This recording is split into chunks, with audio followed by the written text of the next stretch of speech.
A very warm good morning, students. So from today's onward I will take your SST. इससे पहले आपको Deepali ma'am SST पढ़ा रही थी एंड उन्होंने आपको चैप्टर 7 स्टार्ट कराया था which is the land of ice and snow, Greenland. So I will continue this chapter. The name of the chapter is the land of ice and snow, Greenland, and the page number is 35.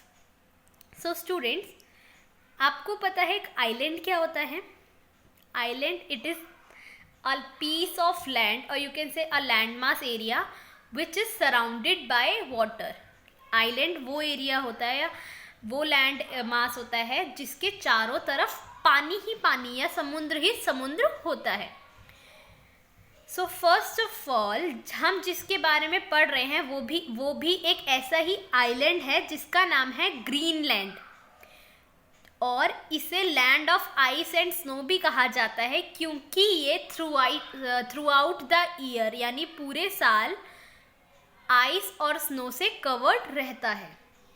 The area between the Arctic Circle and the North Pole and the Antarctic Circle and the South Pole is known as the polar region. As you all know, हमारी जो अर्थ है उस पे बहुत सारी imaginary lines हैं जिनमें से एक लाइन है that is known as equator. Equator हमारी अर्थ को दो इक्वल हाफ में डिवाइड करती है जिसमें एक आता है North Pole and the second one is South Pole. North Pole को जो एरिया कवर्ड करता है या नॉर्थ पोल के सराउंडेड जो एरिया है दैट इज नदर्न पार्ट और नदर्न रीजन, और साउथ पोल के सराउंडेड जो एरिया है या जो पार्ट है उसे हम सदर्न पार्ट भी कहते हैं. तो आर्कटिक सर्कल और नॉर्थ पोल और Antarctic Circle and South Pole के सराउंडेड जो या बीच में जो एरिया पड़ता है उसे हम पोलर रीजन कहते हैं. पोलर रीजन इसलिए because this area is covered with snow through out the year, क्योंकि इस एरिया में बहुत ही ज़्यादा ठंड होती है और यहाँ पर ये एरिया पूरे साल बर्फ़ से कवर्ड रहता है. This reason lies in the frigid zone, और इसीलिए ये रीजन जो है ये फ्रिजिड जोन में पड़ता है. Let us read about Greenland, an island situated in this region.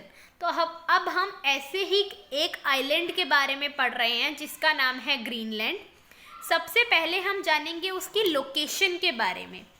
Location मतलब वो कहाँ स्थित है, यानी उसके नियर बाय कौन कौन से पार्ट या कौन कौन से ओशियन या कॉन्टिनेंट्स हैं. Greenland is the largest island in the world. Greenland world का लार्जेस्ट आइलैंड है. आइलैंड मैंने स्टूडेंट्स आपको अभी बताया, आइलैंड वो लैंड मास होता है जो चारों तरफ पानी से घिरा हुआ होता है. It lies between the North Pole and the Arctic circle.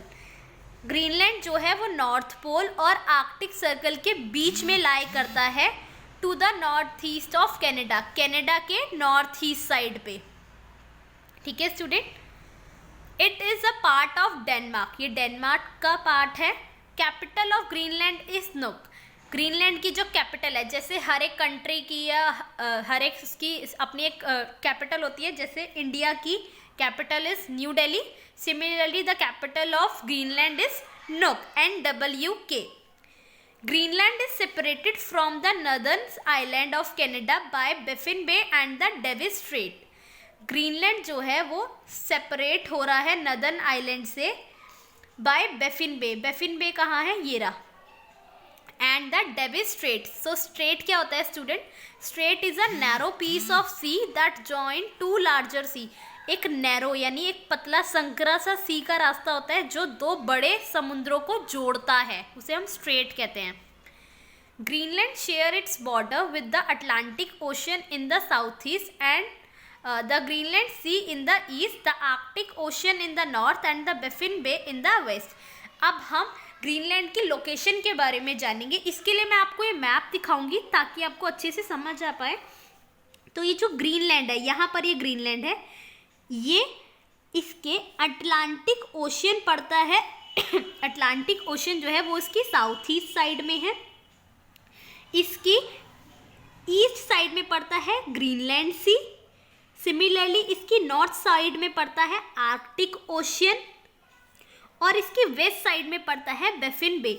तो चारों तरफ ये वाटर से ही सराउंडेड है। देख रहे हैं आप, साउथ ईस्ट साइड में अटलांटिक ओशियन है ये एक। उसके बाद ईस्ट साइड में इसके ग्रीनलैंड सी पड़ रहा है जो कि एक समुद्र हो गया।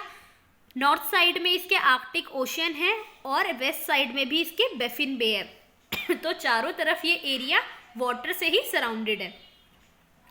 और ग्रीनलैंड की जो नियरेस्ट कंट्रीज हैं वो हैं कनाडा एंड आइसलैंड। कनाडा ये रहा स्टूडेंट्स और आइसलैंड ये रहा। ये दोनों कंट्री ग्रीनलैंड के नियरेस्ट पड़ती हैं, यानी उसके पास हैं। अब हम जानते हैं यहाँ के क्लाइमेट के बारे में। As I have told earlier, मैंने आपको पहले भी बताया कि ये जो ग्रीनलैंड है ये through out the year ice से कवर्ड रहता है। मतलब यहाँ पर ठंड जो है वो बहुत ज़्यादा पड़ती है क्योंकि ये फ्रिजिड जोन में आता है। फ्रिजिड मतलब यहाँ पर आइस बनती है, मतलब स्नो रहती है पूरा time. Greenland experience an extremely cold climate through out the year. पूरे ही साल यहाँ पर बहुत ही ज़्यादा ठंड होती है।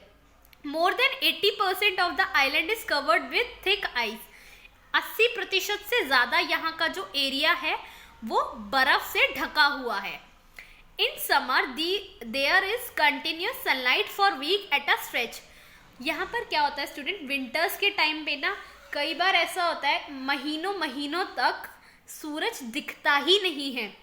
और समर के टाइम पे सूरज की धूप तो बहुत तेज होती है लेकिन फिर भी टेम्परेचर जो है वो 0 डिग्री से ऊपर आता ही नहीं है क्योंकि यहाँ पर कोल्ड ही रहता है यहाँ का climate.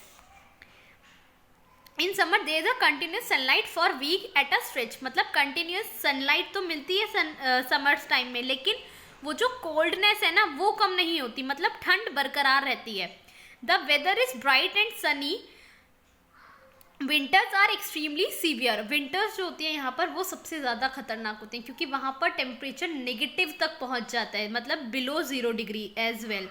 The sun does not rise for many month. बहुत दिनों तक सूरज दिखता ही नहीं है। There is no sunlight during the days. और कई बार दिन में सनलाइट दिखती ही नहीं है। इट्स तो continuously and strong cold wind blow at all time. और यहाँ पर पूरे में बर्फ़ से क्योंकि ये कवर्ड है तो इस वजह से काफ़ी ठंडी हवाएं भी चलती हैं। देखिए किस तरह का एरिया है ग्रीनलैंड का। You can see this picture, सारी तरफ आइस से कवर्ड है ये। और देख रहे हैं आप यहाँ पर जो हट बनी हुई हैं वो कैसे हैं, स्लोप्स बने हैं इनमें, ताकि इनसे ईजीली जो आइस है वो नीचे गिर सके। In summer, when the snow melt, large block of melted ice often break away from glaciers and slide down into the sea. Summer के टाइम पे जब स्नो यानी बर्फ़ पिघलती है तो उसके एक लार्ज बड़े बड़े ब्लॉक्स बन जाते हैं जिन्हें हम आइसबर्ग्स के नाम से भी जानते हैं और ये रिवर में फ्लो हो जाते हैं। Do you know what is glacier? Slow moving reverse of ice. Reverse जो होती हैं आइस की उन्हें हम ग्लेशियर कहते हैं। तो ऐसे बड़े बड़े बहुत सारे ग्लेशियर्स होते हैं ना, उनमें ये आइसबर्ग्स होते हैं। They are not visible due to thick fog. क्योंकि यहाँ पर इतनी स्नो होती है इस वजह से यहाँ फॉग भी बहुत, फॉग मतलब कोहरा भी बहुत ज़्यादा होता है जिसकी वजह से कई बार ये आइसबर्ग हमें सी में दिख ही नहीं पाते।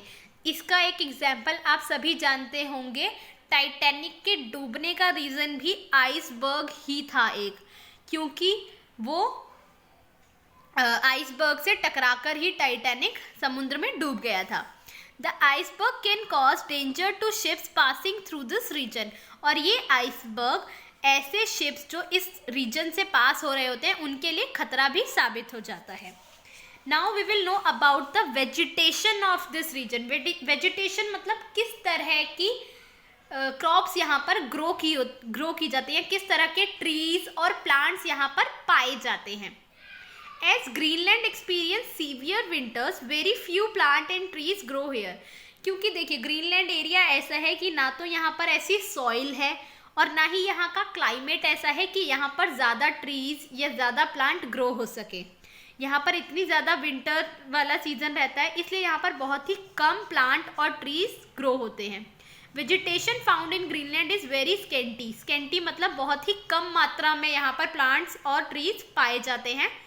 The soil in the Greenland is the soil in this region remain frozen throughout the year, यहाँ की जो मिट्टी है वो पूरे साल फ्रोजन मतलब जमी हुई रहती है, इसीलिए ऐसी मिट्टी में कुछ भी उगाना या कुछ भी ग्रो करना पॉसिबल नहीं होता। Hence it is also called the tundra region. Tundra region क्या होता है student? That is a region with no trees and frozen soil. Tundra वो रीजन होता है जहाँ पर ट्रीज नहीं होते और जहाँ की जो मिट्टी होती है वो फ्रोजन यानी जमी हुई होती है।